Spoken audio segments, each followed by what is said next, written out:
요거는 좀 해야 될 것 같아요. 매년 이제 나오는 얘기는 합니다만 올여름도 덥죠? 올여름도 덥죠. 다른 해 여름보다 더 더워요, 근데? 다른 해 여름을 어디에 기준에 잡냐가 참 예년 중요한데요. 예년이라고 하면 일반인들은 지난 한 30년? 보통 기상청에서 기후 평균이라고 하는 게 30년 평균이거든요. 그러니까 30년 평균으로 기준으로 하면 무조건 더워요, 요즘이. 그러니까 최근 10년, 20년은 계속 기록을 깨면서 이렇게 여름이 더워졌었거든요. 그렇게 따지면 올여름도 당연히 예년보다 더울 거고요. 그런데 이제 기준을 예를 들어 뭐 작년보다 더울 거냐, 최근 10년보다 더울 거냐, 뭐 그거는 조금 알 수 없는데 작년이 워낙 기록적인 더위여가지고 올여름은 작년보다는 조금 덜 덥지 않을까라는 생각. 근데 그 올해 얼마나 더워질지는 예측이 어렵죠? 이제 우리가 기상학적으로 예측이 두 가지가 있는데요. 날씨 예측이 있고 기후 예측이 있어요. 한 달 뒤, 두 달 뒤, 세 달 뒤 이쪽은 기후 예측이고 내일 날씨, 모레 날씨 이런 거는 날씨 예측이죠. 근데 이제 날씨 예측은 한 일주일에서 열흘 이상 할 수 없다라는 게 이미 과학적으로 증명이 돼 있어요. 그래서 날씨 예측은 못 해요. 예를 들어 뭐 한 달 뒤 서울 온도가 뭐 30도일 거야 라고 얘기하는 사람은 다 거짓말쟁이에요. 아, 그래요? 네, 정확하게 온도를 지칭해서 한 달 뒤, 두 달 뒤, 세 달 뒤 몇 도가 될 거야. 과학기술이 아무리 발달해도 그거는 이론적으로 불가능해요. 왜 그래요? 저는 그게 이해가 안 돼. 간단하면서 좀 어려운 이론인데요. 우리가 이제 비선형성이라는 걸 이해를 해야 돼요. 그러니까는 선형성이라는 것은 딱 인풋을 넣으면 우리가 예측 가능한 형태로 아웃풋이 딱 나오는 거잖아요. 근데 비선형성이라는 것은 초기 조건에 굉장히 민감해요. 핵심은 뭐냐면 우리가 미래의 날씨를 알려면 당연히 현재의 날씨를 정확하게 알아야 되겠죠. 라플라스의 악마라는 이야기 들어보셨나요? 현재 상태를 정확하게 알면 미래를 예측할 수 있다. 근데 이제 문제는 관측에는 항상 오차가 있어요. 그러면 조금이라도 다른 상태가, 여기서 말하는 조금이라도 다른 상태, 아주 조금 다른 상태, 그 상태가 들어가면 그 상태랑 현재 상태가 이게 두 상태를 시간에 따라서 이렇게 예측이 된다 할 때 그 예측이 유사한 정도의 수준을 유지할 수 있는 범위가 한 일주일에서 열흘이다. 날씨 같은 경우에는. 그게 지나가면 아무리 작은 오차라도 오차가 증폭이 되면서 우리가 굉장히 다른 상태로 가버린다라는 거예요. 그러니까 그 약간 나비 효과. 나비 효과죠, 나비 효과. 카오스 이론 이런 거. 카오스 이론이죠. 카오스 이론이 가장 잘 적용되는 분야가 대기과학, 날씨. 그러니까 왜 그런지에 대해서는 알겠는데 제가 신기한 거는 뭐 2주 뭐 이렇게 못 박아서 그 이상은 뭐 예를 들어서 AI가 아무리 발달해도 예측을 못 한다는 그 시점을 어떻게 특정할 수 있는지, 그 시점이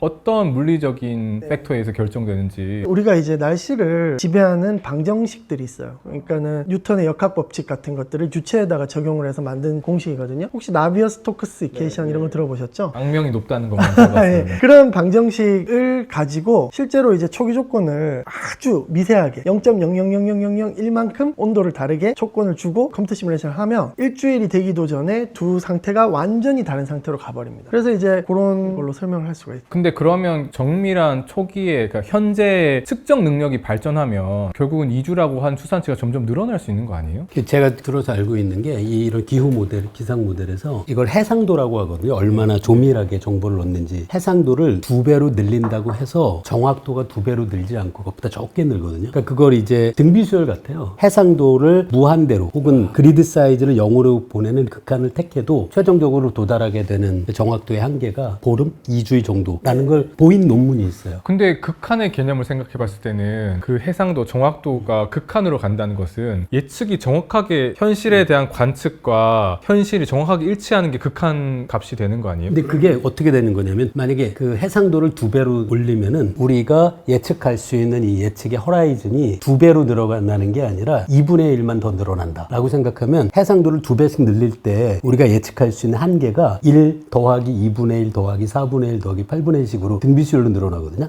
근데 이게 무한대를 더해봤자 이게 유한하게 되는 그러니까 거죠. 해상도를 이렇게 선형적으로 이렇게 줄였을 때 우리가 이제 점점 예측이 정확해지려면 예측 정확도도 선형적으로 이렇게 정확해져야 되는데 문제는 초기 조건의 오차가 방정식이에요. 비선형 방정식 같은 경우에 에러가 급격히 지수함수적으로 증폭하거든요. 그래서 이제 시간이 지나면 급격히 오차가 증가하기 때문에 우리가 아무리 해상도를 잘게 자른다고 하더라도 정확한 예측을 하기가 힘든 거죠. 그러니까 날씨를 2주 후를 예측하는 것보단 차라리 2주 날씨를 우리가 그냥 과학기술 발전해서 만들어버리는 게 더 빠르겠군요. 그렇죠. 그거는 원칙적으로 불가능하진 않아요. 그런데 이 이론적인 예측은 한계라는 근데 게 이런 건 할 알려져 수 있는 있어요. 우리가 이번 겨울 추울 것인가, 이번 겨울 따뜻할 것인가 할 때는 특정 날짜가 온도가 얼마가 될지 이걸 얘기하는 게 아니잖아요. 지금 아까 말씀하셨듯이 평년에 비해서 더울 것인지 추울 것인지 요거는 또 예측이 어느 정도 가능해요. 그래요? 예. 그거는 왜 그래요? 그건 이제 평균적인 어떤 상태를 우리가 예측하는 건데 그 평균적인 상태는 이런 거죠. 혹시 로렌츠의 어트랙터라는 걸 얘기해 로렌츠. 들어보셨나요? 그러니까 나비 효과 얘기를 할 때 로렌츠의 나비가 있어요. 어떤 동력학계에서 상태가 이쪽 리즘에 있다고 하죠. 이쪽 구역에 있다가 어느 순간 이쪽으로 전이가 돼요. 여기서 한참 있다가 또 여기로 갔다가 이렇게 하는데 비선형 방정식 같은 경우에는 그 리즘의 전이 자체가 굉장히 불규칙해요. 근데 어느 정도 이 리즘에 있을 것이야는 예측 범위가 훨씬 높은 거죠. 근데 어떤 특정 위치에 있을 것이야라는 것은 굉장히 예측하기가 힘든 거죠. 리즘이 뭐예요? 이게 참 어려운 제가 얘기를 했는데 리즘이라는 건 예를 들어 뭐 쉽게 얘기해서 올겨울 추울 것이야 따뜻할 것이야 그럼 추운 리즘 따뜻한 리즘 근데 거기서 이제 추운 정도가 어떤 특정 온도를 정확하게 지칭하진 않잖아요. 적당히 추운 정도 그런 것들을 리즘이라고 하죠. 영어로 레짐 정권할 때 레짐. 맞아요. 그럼 네. 레짐 체인지 할 때 그래. 체제.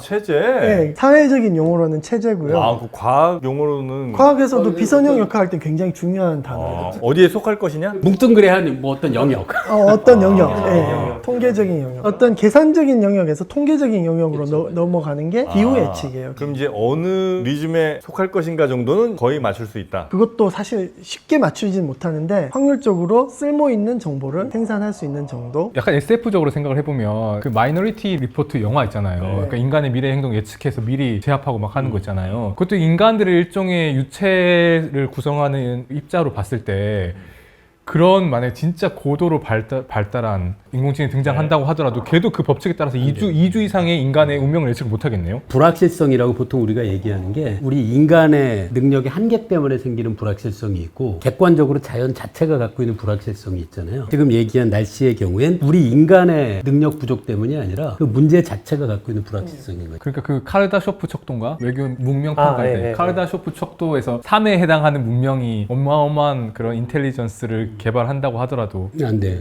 인간의 미래를 예측할 수 있는 한계가 크게 있겠구나. 불확실성의 과학에서 대표적으로 꼽는 게 양자역학적 불확실성이 있죠. 위치와 운동량을 동시에 정확하게 측정할 수 없다. 이거는 원리예요, 원리. 절대 무너지지 않는 양자역학의 틀이거든요. 마찬가지로 우리 날씨 예측 같은 비선형 역학에서도 이런 어떤 초기 조건의 불확실성으로 결정론적인 예측은 한계가 있다. 날씨 예측 같은 경우에는 그게 한 일주일에서 열흘이다 라는 것은 수학적으로 증명이 돼 있다고 보셔도 돼요. 약간 따라오는 질문인데 그러면 일기예보 이런 기상학 연구하시는 특히 예보 쪽 연구하시는 분들은 결국에는 그 모든 연구 과정이 15일 이내에서의 예측을 높이려고 하는 과정인 건가요? 아니죠. 저는 주로 이제 15일 범위 이상의 그 예측을 주로 하는 사람이고 이번 겨울 춥냐 따뜻하냐 이런 거를 예측하는 사람이고 더 나아가서 이제 미래에 이산화탄소를 많이 사용했을 때 지구 온도가 얼마나 되는가 이런 걸 연구하는 분야도 있죠. 이건 이제 전혀 다른 차원의 또 예측인 거죠. 비가 예를 들어 10mm 내릴 거다 이렇게 예측도 나오잖아요. 그거는 뭐 구름의 양 같은 거 보고 예측하는 거예요? 그것도 이제 아까 말씀드렸던 날씨 방정식이 있어요. 날씨 방정식에 인공위성 자료로 현재 상태를 딱 집어넣으면? 넣어가지고 컴퓨터 시뮬레이션을 해서 나온 결과를 가지고 우리가 예측하는 거죠. 근데 그게 아까 말씀드렸듯이 날씨 같은 경우 비가 어느 지역에 얼마가 올 것인가 그거는 굉장히 예측 기간이 짧아요. 한 2, 3일밖에 우리가 예측을 못해요. 예전에는 어떤 공식들을 가지고 현재 관측 값을 넣어서 그 공식에 따라서 또 예측을 했을 거 아니에요. 근데 지금 AI를 이용하면 네. 전혀 다른 방식으로 딥러닝을 써서 그냥 데이터를 주고 실제 날씨를 주고 해서 모델을 만들어서 예측을 하게 할 수도 있잖아요. 그런 방식으로 하면 뭔가 더 잘하나요? 아니면 어떻게 되나요? 지금 현재 수준은 AI가 날씨 예측 같은 경우에는 상당히 많이 따라왔어요. 따라왔는데 여기 약간 맹점이 있는 게 우리가 이제 방정식으로 계산해서 AI에게 인풋을 주지 않으면 AI는 무용지물이에요. 그래서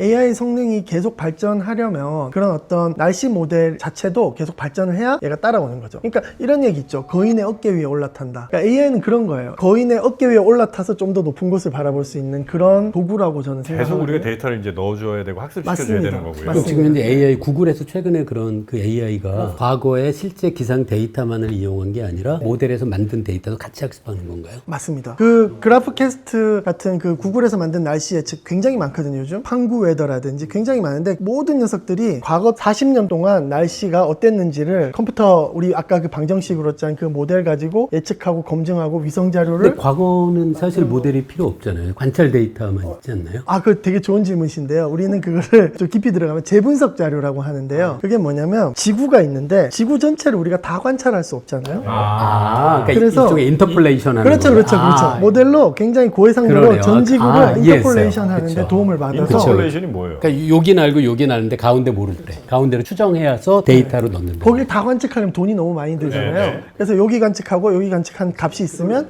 여기 관측 값은 우리가 방정식이 있으니까 추정을 하는 거죠. 근데 그 추정이 굉장히 정확해요. 그래서 40년간의 우리 지구의 날씨 상태를 다 재구성해 놓은 자료가 있어요. 그게 재분석 자료고요. 그 자료가 없으면 못하는 거네요. 인공지능은 아무것도 못해요. 그럼 그러네요. 우리가 만들어 놨기 때문에 인공지능이 할 수 있는 거고, 거꾸로 얘기하면 그 자료를 훨씬 더 품질을 높게 만들어 놓으면 놓을수록 인공지능은 더 향상되는 거죠. 그래서 이게 인공지능이 맞냐 날씨 모델이 맞냐 이런 건 굉장히 좀 무의미한 이야기예요. 그러네. 어차피 인공지능도 모델을 사용하는 거네요. 맞습니다. 우리나라 날씨가 더 맞추기 어렵죠. 굉장히 어렵습니다. 그러니까 LA 같은 데는 오늘 맑아, 내일도 맑아, 모레도 맑고 뭐 이렇게 하면 대충 맞잖아요. 쉽게 말해서 대충 날씨 맞추기 힘든 나라들이 어디냐면 대륙의 동쪽 지역, 바다와 육지의 경계 대륙의 사이. 동쪽 지역? 네네. 그럼 네. 무슨 상관이에요? 서쪽은 뭐가 다른가요? 기본적으로 캘리포니아 같은 서쪽 지역은 날씨가 좋고 변동성이 작아요. 왜냐하면 찬물이 이렇게 내려오는 지역이거든요.